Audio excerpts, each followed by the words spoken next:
Welcome to another episode of the When Life Happens podcast. I'm your host, William Jackson, and I'm so excited because we have another opportunity to live, learn, and grow together. And today we are going to dive into some paramount information that I believe is so necessary for anyone who is trying to build anything of value, needs in order to keep your focus steady, to keep you in a space where you're consistently minimizing the aspect for the comparison to leak into your journey, and also to create a space where you can thrive in any season of life. Now, if you're anywhere in the world, you've probably heard of all of these various, just all over the place type of situations that are coming out with people who are successful, people who have platforms, people who have influence. It seems as though as 2024 has been a year of exposure,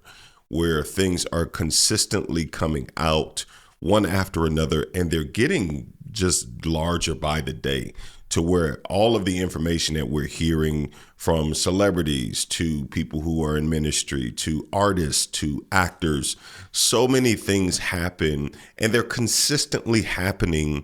And if you're anything like me, it's hard to even keep up with all of the things that are happening. Now, on this platform, what I don't do is dive into the narrative of the who's and the specifics, because my goal is not to create spaces where we can circulate gossip about topics and about people, but to find ways to leverage the lessons that we can apply to character, to our cadence, to be able to develop a more consistent pace, and to create places where we can identify concepts that are necessary for us to lock in so that we don't commit some of the same mistakes of the people who have gone before us. Here's the truth. So many people say that experience is the best teacher. I say that evaluated experience is the best teacher. Because if I can see what you've done, and I can see what you've been through and the things that you've gone through, and I can learn from the things that you've gone through, from the mistakes that you've made, from the times that you've fallen, if I can see where you fail and learn from your fall, then guess what? It will minimize my probability of falling in that same way. So I'm always a glutton for wisdom, of trying to figure out how to learn from people's experiences, to learn from the people who are around me, the people who have gone before me, and the people who are behind me. Because as we are consistently developing and growing, it's important to have a concept that we are consistent, committed learners. In this day and age where we're consistently trying to find places and people that we can rely on and we can trust, one of the things that we do or have a tendency to do is, when we see certain things, we just start to vocalize aspects of what we see. But if you just take a moment and actually dig a little deeper, you'll see that there are nuances there that can be extracted and applied. Why? Because if I can extract and apply what I've learned, then it sets me up for a more momentous aspect of success. Because the goal of success is not to have these one-offs, where you have this one moment of success and then you're back into the depths of your depression, or you're back into the stress, or you're back into the things that you've experienced before. The goal is to create spaces where you can have a season of success that begins to be the fuel for everything that you're building as a result. So if I can learn, if I can see, if I can extract tools and apply them to my life, then I have a greater probability to have successful momentum. And the momentum is the thing that's going to keep you going. But if you're honest, and we love to be honest here on this platform, there may have been a time in your life where you may have asked this question, and I myself have asked it at one point in time, many moons ago. I asked this question. It was a thought in my heart, because it seems to be the narrative that those that you see and you probably can go through your phone right now, or you can identify people who you can say, that's a good person. This person right here is someone who has a good heart, who is a servant leader. This person right here is somebody that is really in it for the right reasons, but it seems as though oftentimes from the perspective standpoint, that the people who are in it for the right reasons, who have the right character, who have all of the things that are working for them in order to create them a space to say, this is a perfect candidate for success, success oftentimes feels like it eludes them, right? And you may have asked this question, and like I said, I'm going to be honest, I've asked this question at one point in my life too as well. And the question is, why do evil people keep winning? Why does it seem that in this construct of society that we are consistently going through, that it seems like those who have integrity, those who have the right mindset, those who have the right heart, those who are in a space where they can be intentional about saying, you can look at my life, you can actually take a peek behind the curtain and you'll see that I'm the same person I am off stage as I am on stage. You can take a look at my life and see that I am the same person in front of the camera as I am with my wife and children. Those people who have the basis of integrity, the foundation of integrity and character, it seems as though that they oftentimes get the short end of the stick. But those who are in places where they are willingly throwing away their integrity, they are willing to compromise and sacrifice their moral code and to really create spaces where they're able to be driven into places of success, it seems like they keep winning. Have you ever asked yourself that question? Why does it seem like the evil people keep winning? Well, we're going to talk about that today, and we're going to talk about how maybe a simple perspective shift can create a space where now you can refocus that thought, that question, and actually land in a space where you realize that what you may see as winning may not be winning at all. Because if we're looking at all of the things that are taking place in media, in all aspects, it seems like it's happening everywhere, that the sheet is being pulled back and people are being exposed in the areas where they have been deficient. And a lot of people have a integrity deficiency. And in this season, if you have a character and integrity deficiency, people are finding out. So first, what I want to do is I want to level set in terms of the idea that what you see as success is something that you should be coveting or going after. Because the truth of the matter is, if you really want to win like them, there are certain things that you'll have to do, because that success comes with a price. What you see going on the other side, even though that we're living in this digital age where the image of success is oftentimes forced upon us based on what culture and society demands. But if you want to win like that, there are going to be things that you would have to do that I just don't think that you would be willing to do. Because guess what? I'm not. Because in order for you to win like they're winning, what you would have to do, you being this amazing person with an amazing heart, amazing mind, amazing calling, amazing purpose, in order for you to win like them, the first thing that you would have to do is destroy your moral compass.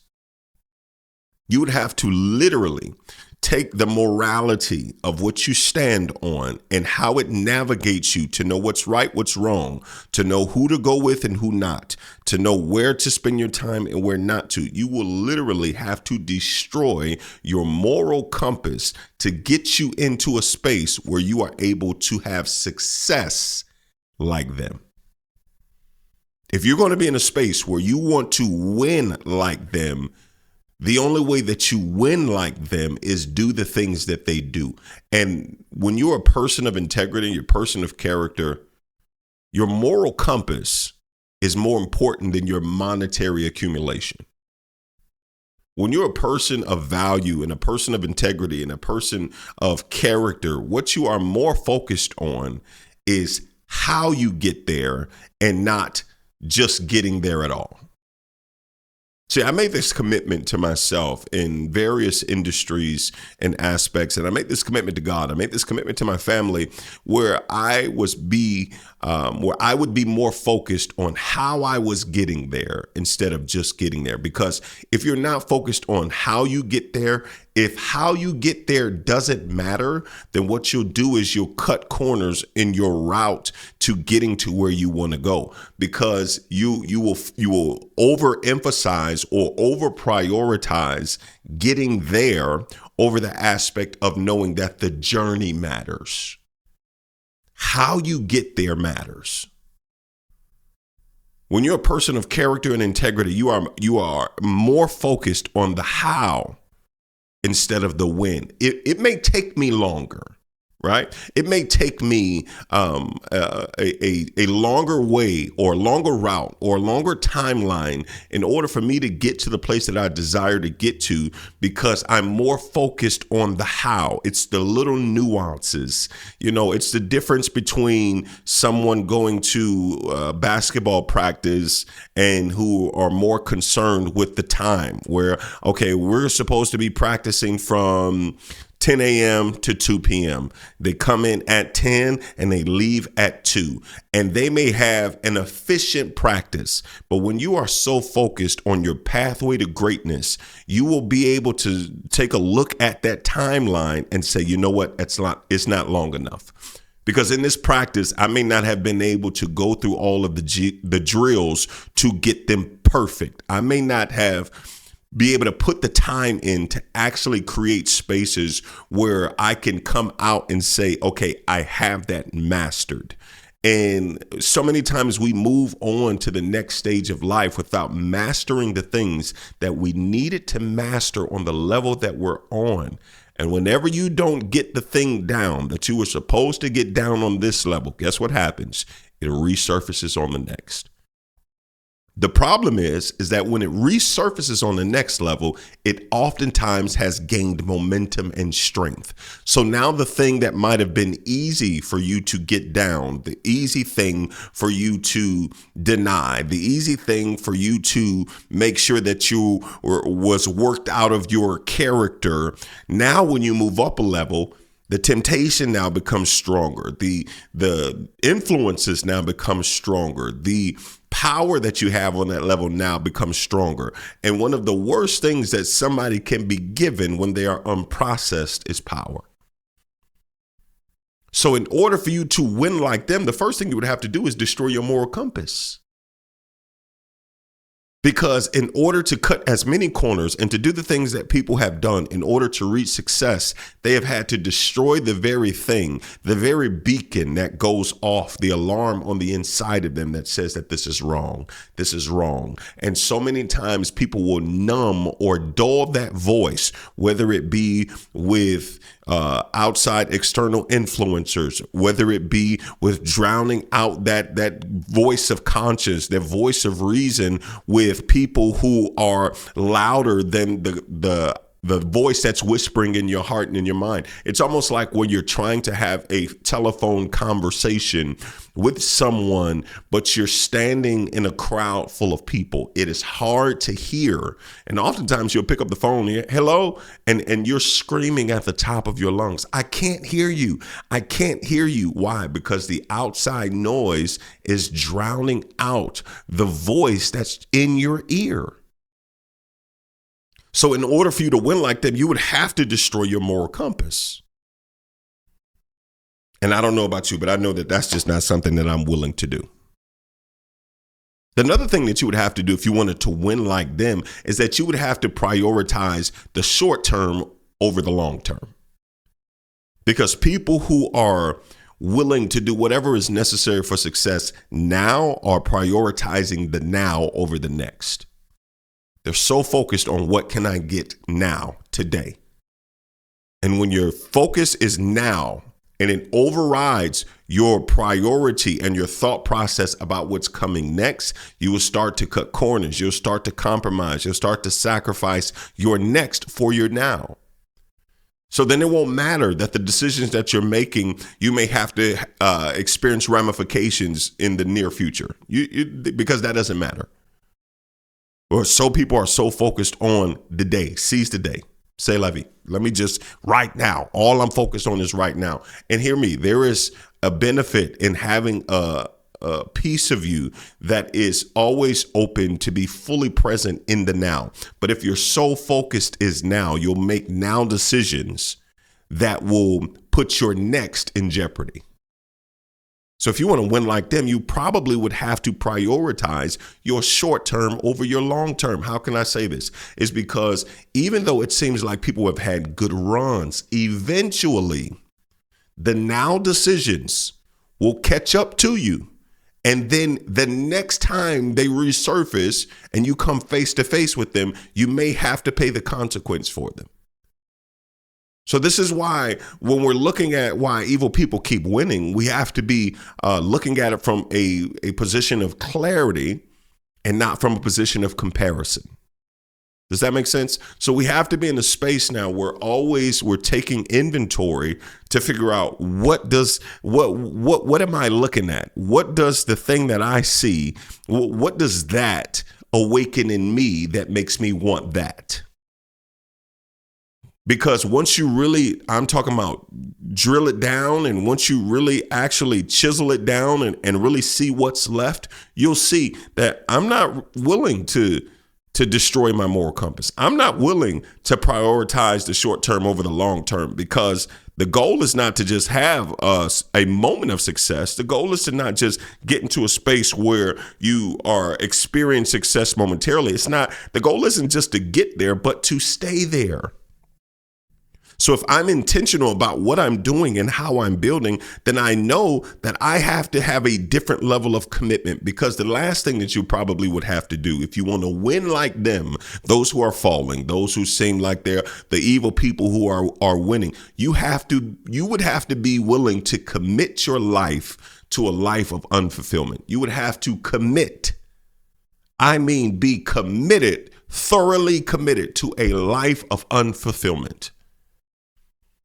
Because here's the truth. If you are consistently sacrificing the essence of who you are and what you stand on, the momentary success that you get in that moment will not be enough to satisfy the void in your heart from disconnecting from who you were created to be.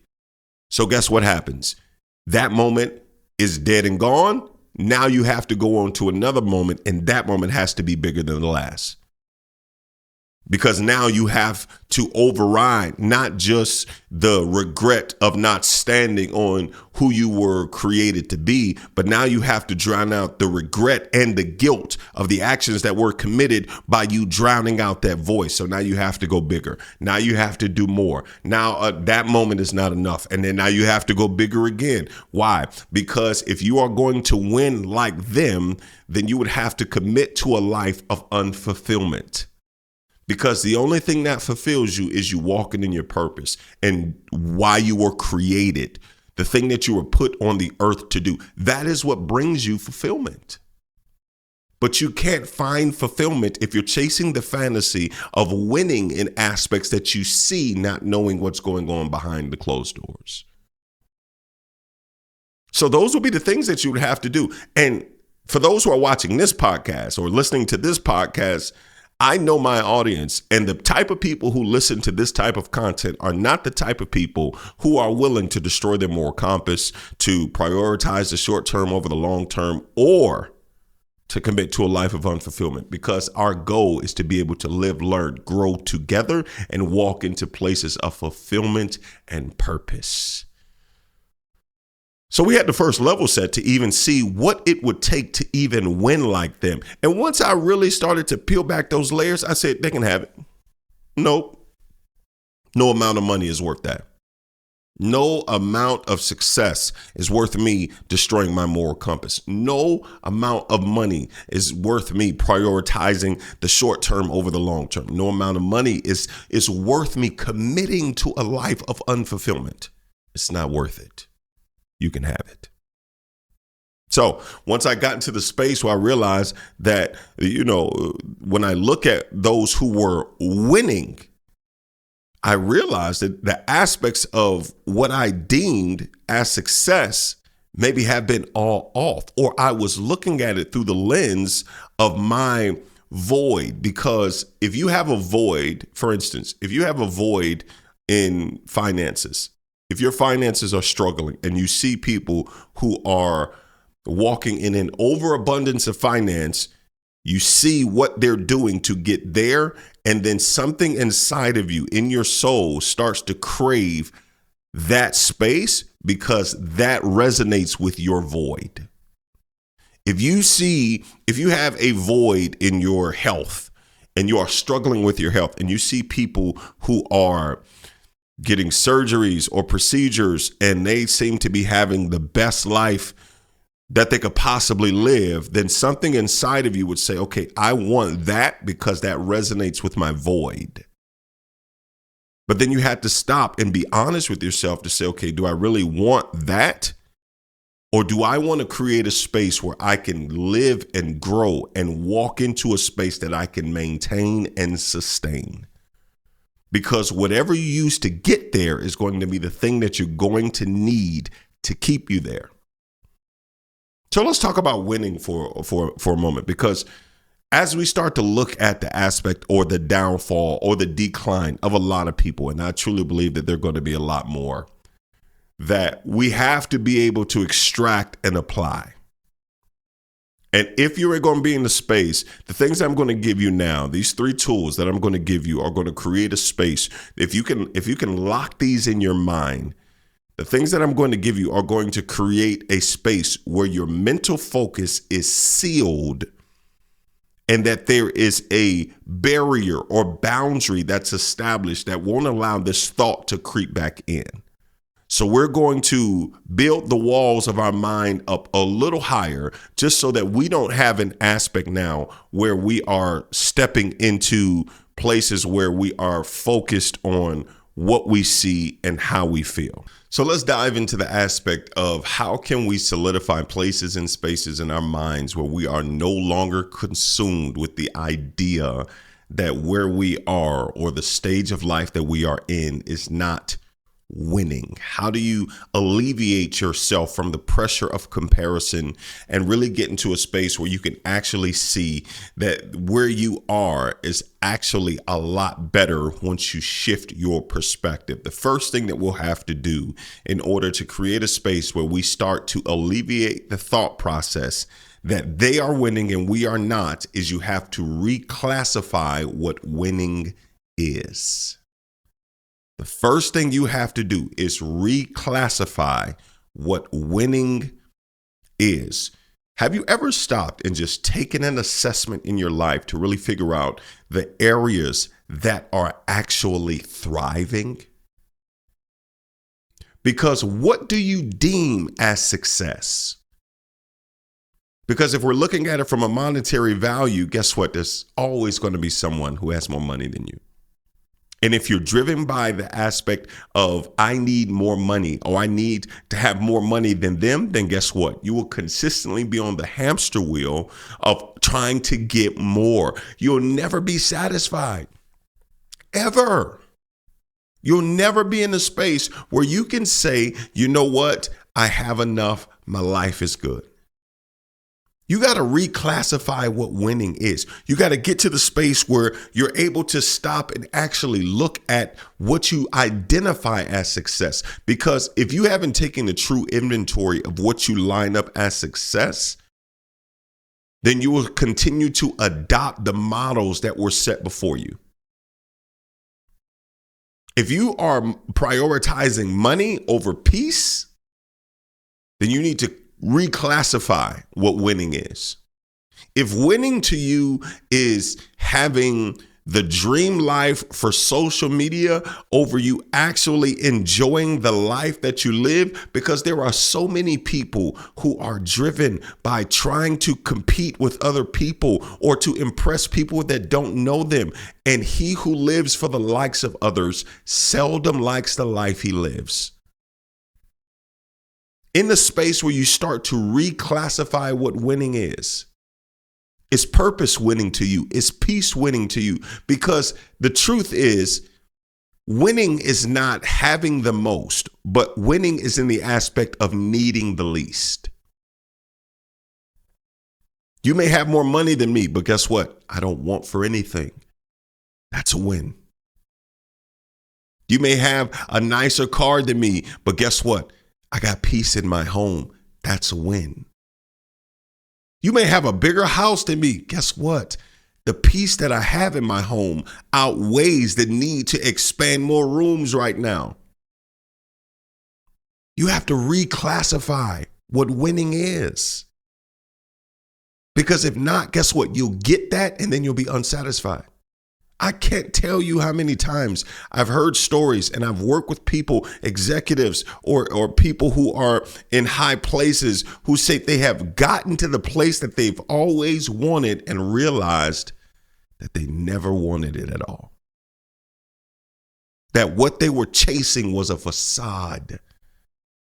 And they got to the place that they always dreamed of being. And it didn't feel the same. They got to the place where they were always hoping to be. And guess what? It wasn't enough. How difficult it is to spend your entire life chasing a dream just to get it and realize that that dream is actually a nightmare. So you got to reclassify what winning is. What's the next thing that you have to do is, in order for you to solidify or secure a mindset that is free from this toxic way of thinking, you have to continuously create places for you to go back and repolish your trophies.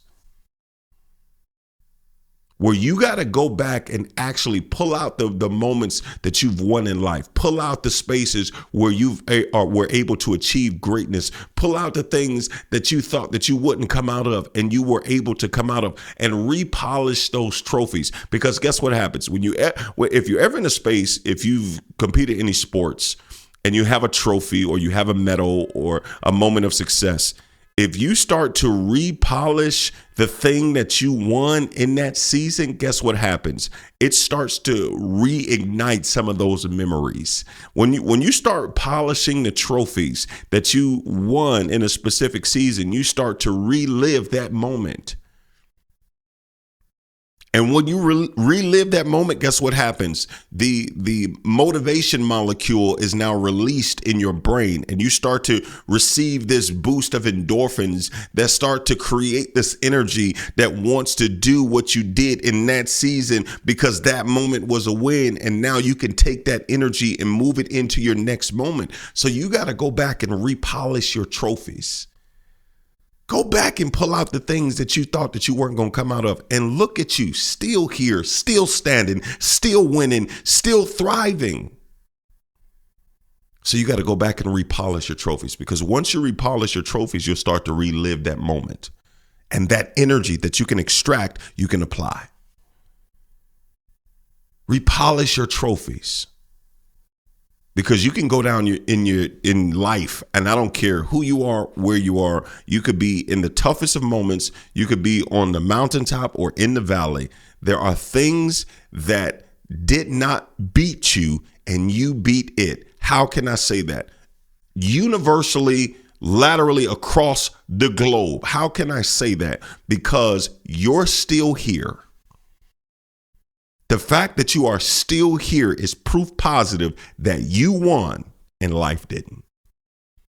So you got to go back and repolish your trophies. And the last thing that you have to do is you have to refocus your directional focus. You have to get to the place now where you are able to redirect your focus back on your race. Because we're looking at other people's races, and we're classifying our win in the same category as theirs, not knowing that the only race that there is yours. You are not in the Olympic Games where you're running against people or competing against others. This is a race of one. That where they are has nothing to do with where you are. Where they will be has nothing to do with where you will be. And how they got there, guess what? Has nothing to do with how you'll get there. If you're able to redirect your focus, then you can create spaces now where you can step fully into who you were created to be, with a focus of knowing that the only thing matters is my next step. Because if I'm judging my next step by the fact that I just saw them take 3, then I will by default start to minimize my progress. But if I realize that I'm the only one in the stadium and that the only step that matters is mine, that the only race that's being run is mine, I can be more intentional with how I start. I can be more intentional with my pace and my cadence. I can be more intentional with my focus so that I can get to the finish line, because the only thing that I'm focusing on is the step that's coming after this one. So many times people throw away their progress because they're so focused on the things that came after instead of being locked into the right here and the right now. Why do evil people keep winning? The truth is they don't. Because what you may deem as success, what you may deem as a win, was actually a loss. So many times losses are wrapped in the presentation of external success. But it doesn't matter what you achieve or what you build if you have no peace. It doesn't matter what you achieve or what you win if you don't have sanity. It doesn't matter what you win or what you achieve if you don't have rest. It doesn't matter what you achieve or what you win if you can't enjoy your life. So many people are building these lives that they hate because they're driven by a derivative of success that was a wrong and completely faulty explanation and example. So where are you in life? Are you in a space where you can say that I am focused on my race and mine alone? That's great. And the way that you solidify that mindset, reclassify what winning is. And guess what? You'll have to do that in different seasons, because winning in this season looks different than it was in last season.